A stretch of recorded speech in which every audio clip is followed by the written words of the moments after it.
when you talk about people in retirement, there's typically no W-2 income on most of our retirees that we talk to. So they're using their assets, their retirement savings to carry them throughout their retirement years. And if their purchasing power is going down every year because they're a CD investor, they're going to go backwards. They're going to, cannibalize their accounts. And that's where we've been talking about this whole show of looking at the alternatives, looking at some of these MIGAs, maybe some of these index annuities, because the other alternatives out there are higher returns nominally, and they beat the inflation rate. So you have purchasing power, your money's still growing.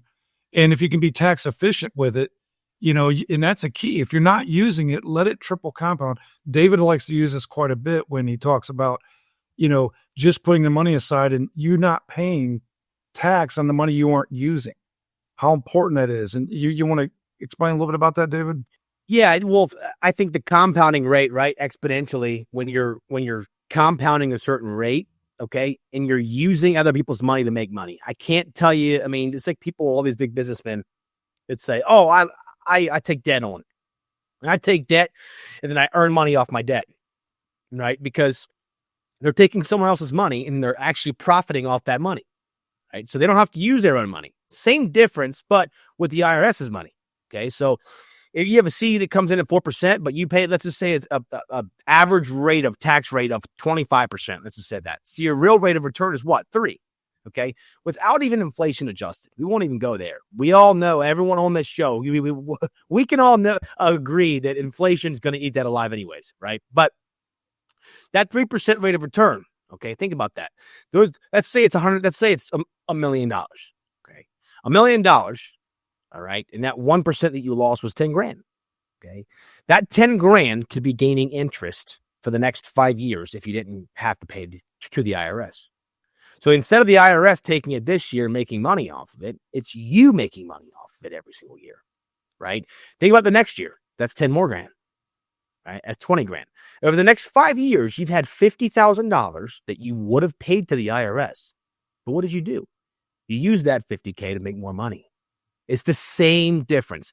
This concept, I think I come across, and when you talk about mathematically, it's an exponential formula, right? Well, what's the one thing, David, too, touching on that, and I've seen you do this quite a bit with your clients that you're playing with, for those people that haven't taken Social Security. Yeah. Eligible.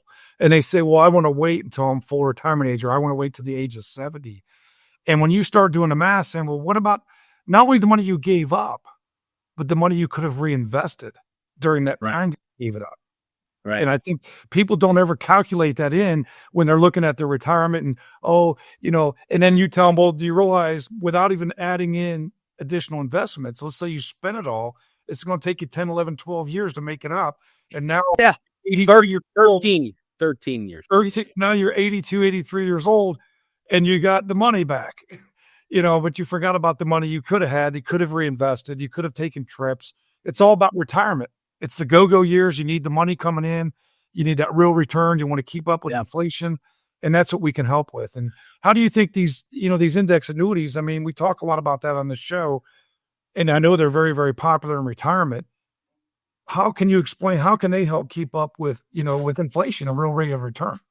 Well, I mean, we can average great rates with these fixed index annuities, but I think we're missing one of the important parts, Steve. I think it's the easy fact of this. Okay, when you're in retirement and you start to use money, you have to. That's what you're planning on. That's what you have. That's what an IRA is for, is individual retirement account, right? But if a client's making $100K a year, I was talking to a client last night about this. How much of the normal person, right, is putting away? What's the normal amount that they're putting away in their 401K or their IRA, Steve? Probably around what, 20%? Yeah, I mean, if you count the match. Okay, good. So let's just say about 20 grand a year that you're putting away for retirement. Okay, from your $100,000. So there's an $80,000 loss of income when you retire. $80,000 loss of income. Okay. Are you just going to need 20K that you put away every year? No, you're going to need that 80K that you're losing. or other investments or your Social Security. I mean, you have to start So, making it up. right. So people don't understand. They're going, well, I can just live up my. No, that's not how it goes. Right. We're a big proponent on spending your money. So if you meet us, trust me, we're going to find a way for you to spend more money. We're going to find a way to maximize your income and to be able to actually use those for yourself. Because I want, just like my father, okay? I just talked to my father the other day. You need to be able to live the best retirement possible. And why is that? Working. That's why we care, is because guess what? You've worked your butts off for it, right? You've accumulated these funds. You've had the long days of work, and then you want to retire, and all of a sudden people want to tell you, or advisors want to tell you, hey, let's figure out a way for you to maximize it and keep it in there and lower your expenditures. No, that's not what retirement's for. Retirement's for you to maximize your income. Okay. Well, what you were just saying, Steve, a fixed index annuity has a lot of ways that could actually help out with that, not with just inflation, but with helping keeping that return rate up to be able to use income, plus income riders and other things. The goal is to not take out 4% of your assets, okay, or 5% or 6% or whatever it is, okay? Your money's going to end up dwindling down. It's just going to happen, okay? That's how the mathematical terms come, especially when you're taking out a large amount of assets. But what happens is people that have $4, $5, $6 million, okay, and above, normally it's a lot easier to take out what they want for income because they've got a large amount of assets. But if you're in the range of 200 grand to $2 million, $3 million, you need our help more than ever. Okay. This is where it really gets intricate because people don't want to use the money that they have accumulated. So they want to be able to use both. They don't know how to balance the assets, Steve, right? I think that's a lot. I think we've seen a lot of that, and you picked a good mark there because you see people that are like almost between a rock and a hard place. Like, I want to spend money, but I don't want to run out. I want to keep in the market so it grows, but I don't want to lose my money.